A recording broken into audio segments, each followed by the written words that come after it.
Hi, this is Jamie Steckart calling in from Bonn, Germany.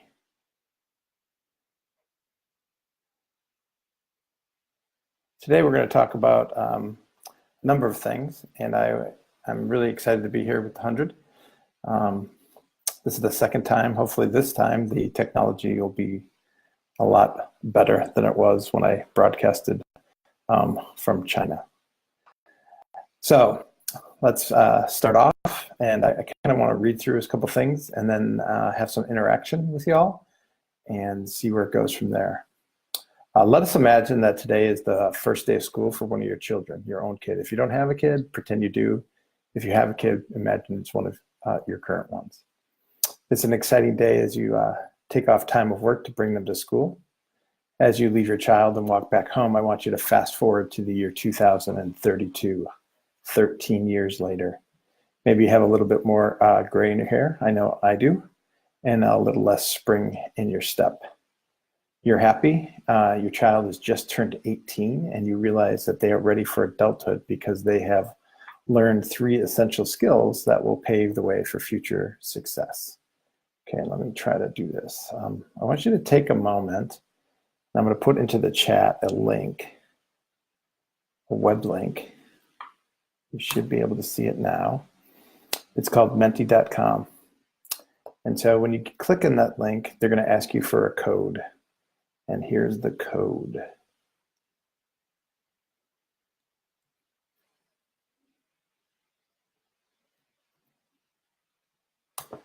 If you put in that code, it'll ask you 3 questions. And I want you to write down 3 words that your child has mastered in her last 12 years of learning that you feel these 3 essential skills are going to pave the way for your kid's success. Okay, we'll get back to those answers.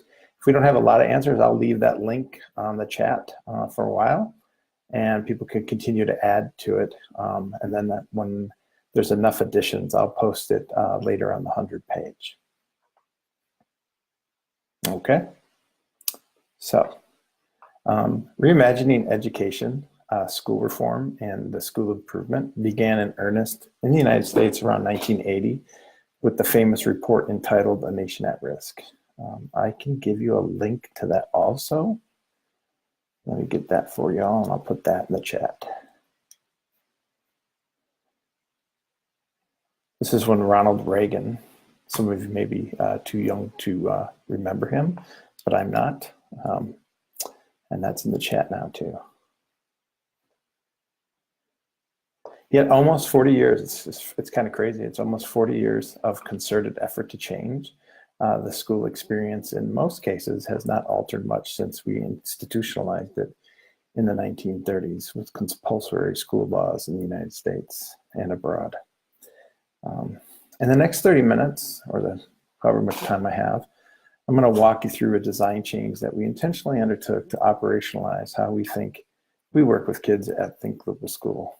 To do that, we have to make some assumptions. And so we're going to have some positive assumptions about schooling and then we're going to learning, and then we're going to have some negative assumptions about schooling and learning. So let's start off with the following assumptions. Let's make some assumptions based on the following data studies, surveys that has been collected in the last 10 years. There's been a lot of really interesting research that has come across my desk and other people's desks. Number 1 is that there is a serious mental health crisis facing teens today, which transcends national boundaries. This is concerning for all people in education, and so that's the assumption number 1. You have to really believe that some of these assumptions are happening. The second assumption that I want to throw at you is that engagement for students decreases over time. In fact, that the longer the student is enrolled in school, the less engaged they become. And it bottoms out around grade 11. So that's an important assumption. The students enter school typically 75% engaged when they enter school, and it bottoms out to about 39% at grade 11. Okay. The third assumption that I think is really important to understand is that there is an intense, almost pathological pressure for students to achieve high grades and scores, and that the pathway to success is defined by wealth and prosperity, is to work harder than your peers and get enrolled in a prestigious post-secondary school in some part of the world. So we're talking like the drive for Harvard or the drive for Stanford.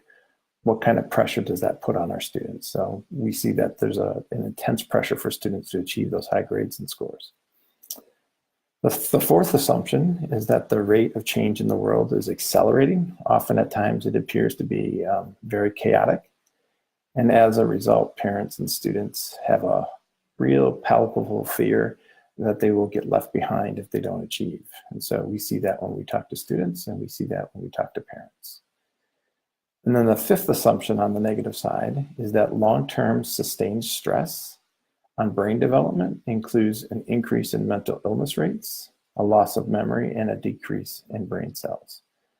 So these 5 assumptions are 5 common assumptions that kids are currently experiencing in the schools that they attend. And this transcends most schools across national boundaries. Some of these things are a little bit less for some kids in some countries, but for the most part, these things are happening to the vast majority of kids in traditional schools across the globe. So if we take these assumptions and then we look at, okay, what have we seen in the last 10, 15 years of optimal learning environments? What do those kinds of things look like? So the first thing that we want to look at how to create optimal learning environments is that students who have a positive and deep connected relationships with adults are less likely to engage in high risk behaviors and severe consequences with mental health incidents. And that research has really been around for quite a while. It comes out of the Minnesota of the Search Institute, and I'm Googling it right now so that I can give you the link to the Search Institute. They have a developmental asset research that they've been doing for over 25 years. And it really turns the perspective on what are the things that students need to thrive in their communities. And one of the things that they report a developmental asset is that positive relationships with youth and adults decreases risky behavior. So, and we were talking, and then also along that same line, not only does it decrease risky behavior, but if a student does have a mental health incident, it's shown that there's less severe consequences with a mental health incident if students have a positive and deep relationship with positive adults in their lives. So that's really an important risk alleviating factor and an asset that students bring to the table. Number 2 on optimal learning environments is that we know from motivational theories, especially coming out of Dan Pink, and he wrote a really good book called Drive, which I will give you a link to also.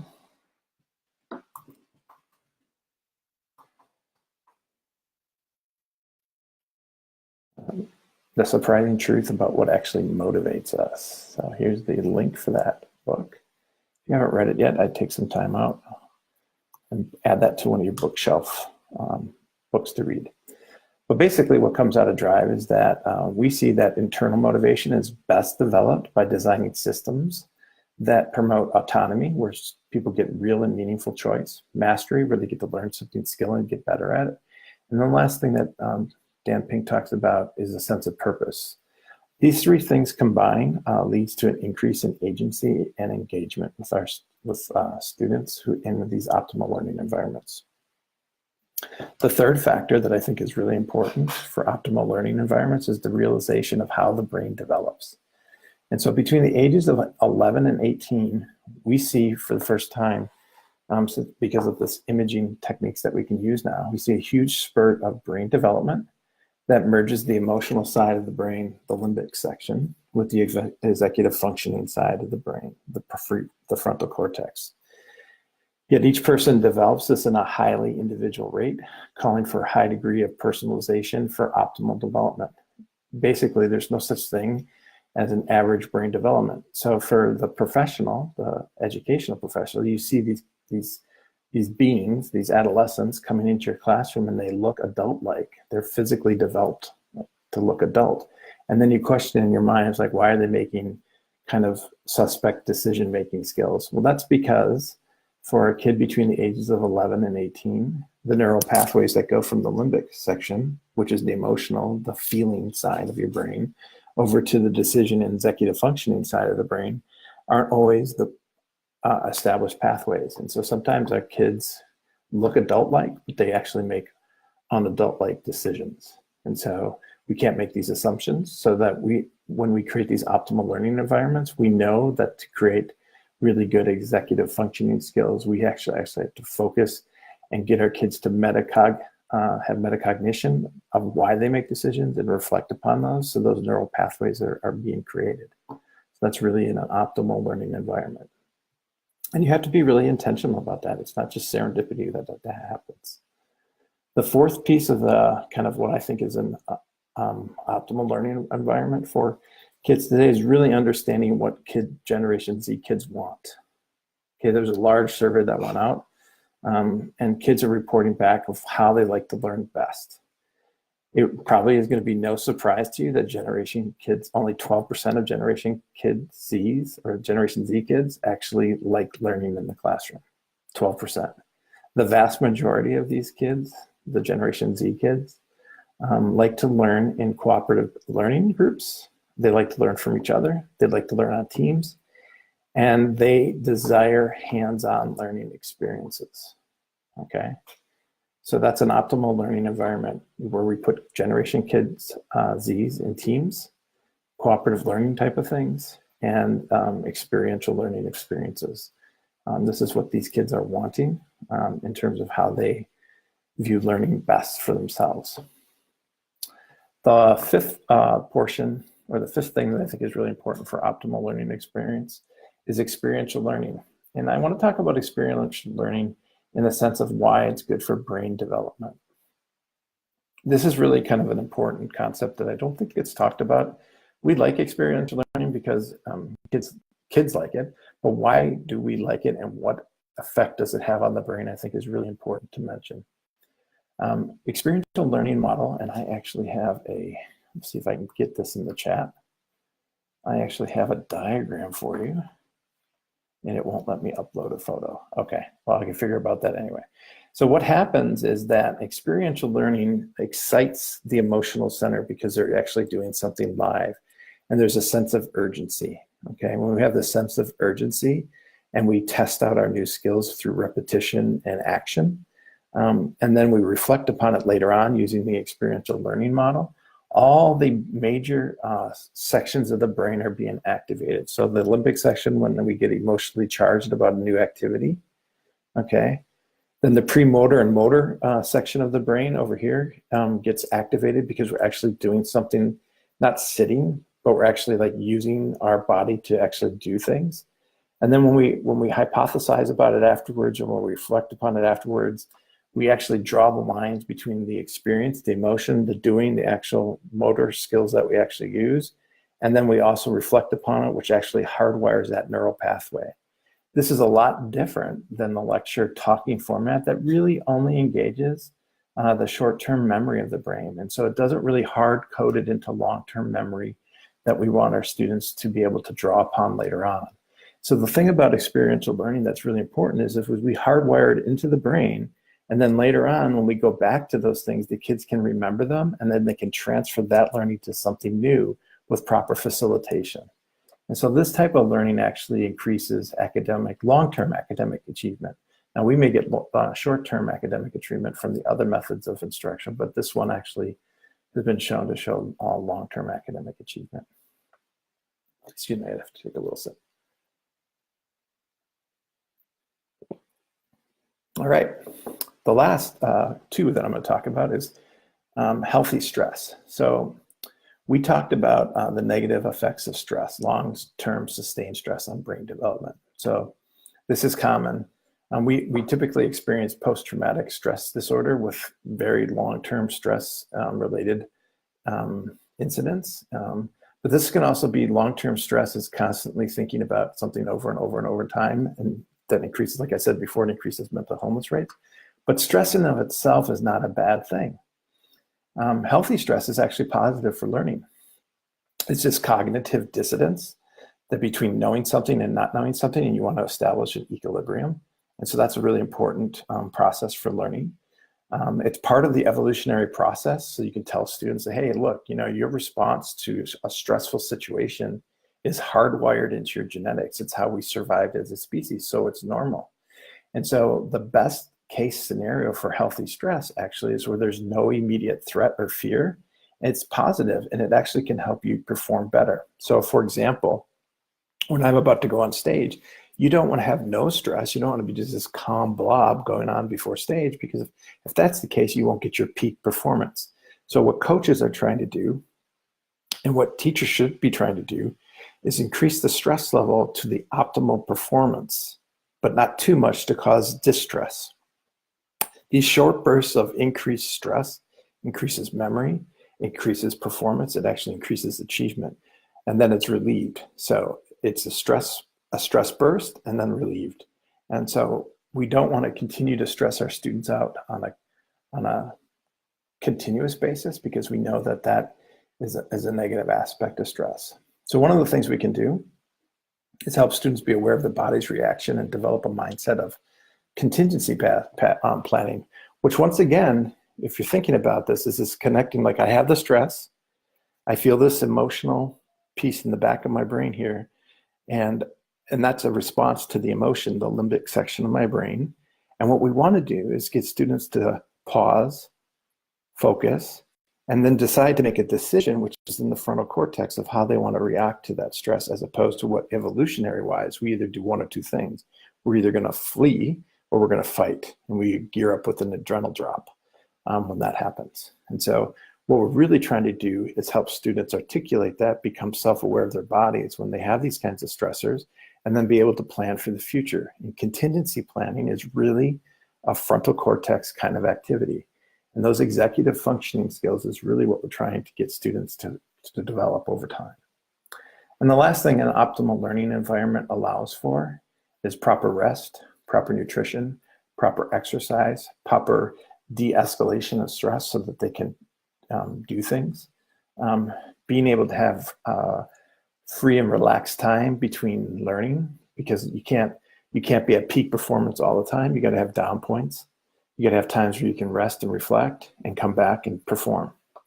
So, having said all of these assumptions on positive and negative effects on students, and if we make an assumption that these would hold true, then by logic, we're forced to examine our current practice of education. And we need to make an informed decision to change our practice to create optimal learning for students in our care. So I leave you with this operationalizing question, and we can talk more if anybody has any questions or comments. I leave you with one question and three constraints. So, how do we design learning so that we can increase agency and engagement? And then when a student leaves our care, they're on a path of fulfillment where the destination is not so important, but that the student has experienced a highly personalized education that honors their talents and gifts. Okay, so that's the question. I'll read it one more time. How do we design learning so we increase agency and engagement, and that when a student leaves our care, they're on a path of fulfillment where the destination is not important, but that the student has experienced a highly personalized education that honors their talents and gifts? So that's kind of the question that we kind of were looking at when we designed the redesign of Think Global School. And then the constraints were that I would throw upon everybody is that you just can't add on to your existing program. You have to actually holistically look at everything and do a complete design change. A lot of times I see reform, reimagining, or other things that are just bolt-on additions to schools. And what I have seen in my experience is that when you just add on or you tinker around the edges, you're not really looking at a holistic change. You're basically keeping the same system that you have now, and you're just adding a component. And we know that when you continue just to keep adding on to your current program, time is a limiting factor and focus is a limiting factor. And so sometimes that's not an ideal situation. So I would say to you, if you're really truly thinking about your practice and what's optimal learning for students, you really have to holistically look at a complete design change. And that's what we really did at Think Global School. Number two is that what you measure is what you value. So that I would say to you is that one of the constraints, if you're really going to create an optimal learning environment, is that your primary success measure should be engagement, autonomy, mastery, and agency. Those four things, when you start measuring those things and when you start valuing those things above other things, you'll get different outcomes. So once again, you measure or you value what you measure. So if the end goal is a score or grades, then students by default are going to value those things, as opposed to if your end goal is engagement, if your end goal is autonomy and mastery and agency, then students will value those. So what you measure is what you value, okay? And the last constraint I would say to you is that students and staff need to work together to define the learning. Okay, and that's a little bit different than what I currently see in practice. There's a lot of times I see adults defining the learning, and that's sometimes out of touch with what students are really passionate about and what they really desire, and it doesn't lead to a highly personalized education. We came and we still are in a system of standardization and everyone getting the same kind of education, even though today we have the technology and we have the research that says that that's not the most ideal way to deliver curriculum. So in concluding, I have enough time if anyone wants to ask any questions or comments would be fine. I'm trying to find those. Okay. So how did we pull it off at TGS? So one of the things that we really focused on at Think Global School was we wanted to build relationships. We wanted to build autonomy, mastery, and purpose with our students. And so you really need to redesign how the learning is delivered and how the learning is assessed. And so one of the things we do at Think Global is that students and staff co-design over 50% of the curriculum, where students are the active drivers in that curriculum. That's not a, hey, we're going to let students do project once a week. This is actually on a daily basis. Students actually work with staff to define what they're passionate about and how they're going to achieve that. And it's based on a really strong advisory system. I know a lot of people understand Think Global School as we're the traveling school, but the concepts that I've talked about today transcend grade level, and they also transcend whether you travel or not. These are not things that are only possible with a traveling boarding school like ours. In fact, you can do this in any environment on any budget. So that's what's really exciting about the new changes that we've implemented. So an intense advisory program, the schedule kind of looks like this. How do we operationalize this? Half of the day is spent in what we call a place-based learning module, where we work inside the community, building relationships with our community members. This can be done in any school, anywhere in the world. You identify community experts, you identify projects within the community that you want to work on, and then staff and students co-create that community-based project. The other half of the day, students design what we call personal projects, and they did look at the learning targets and the learning standards and the mastery that they want to achieve in those standards. And they sit down in an advisory based system where they map out how they're going to show through evidence how they've mastered these learning targets through projects that they designed about their own passions. And so, for example, let's say one of the 21st century learning skills is effective communication. That can look different for every student based on the project that they're currently working on. And so those are the kinds of long-term systemic changes where students have really a more active voice and create less stress on a daily continuous basis. I think one of the things that we've been seeing as we travel the globe and talking to a lot of different schools across the globe is that students in traditional schools are very, very stressed out, achieving and working hard. They're staying up very late at night. They're not getting adequate rest. There's an intense pressure for them to perform to get into the most elite colleges. And so we're really trying to tone that down at Think Global School and really focus on what is the best pathway for the individual student. So that's what we're really trying to do. We've had some really good successes in the last 2 years since we implemented this holistic change at Think Global School. And I just want to emphasize that these kinds of changes don't necessarily have to happen with a traveling boarding school. We've implemented, I have experience implementing these in a public high school and a public charter school. And so it transcends, the pedagogy transcends anything that we've seen currently. So I appreciate the time. And if there's any questions, that'd be great. Otherwise, I'm gonna sign off and hope you all have the best. If you want, I will put my email in the chat. We're always welcoming to visitors who want to come to our school and see it in action. Sometimes it's hard to understand how it could work unless you've actually seen it happen. So I just put my email into the chat, and then you can hit me up if you want to learn more. So thank you so much for the HundrED for giving me this opportunity to speak to you all today. And I appreciate any questions, comments from any of the audience later on. Thank you so much.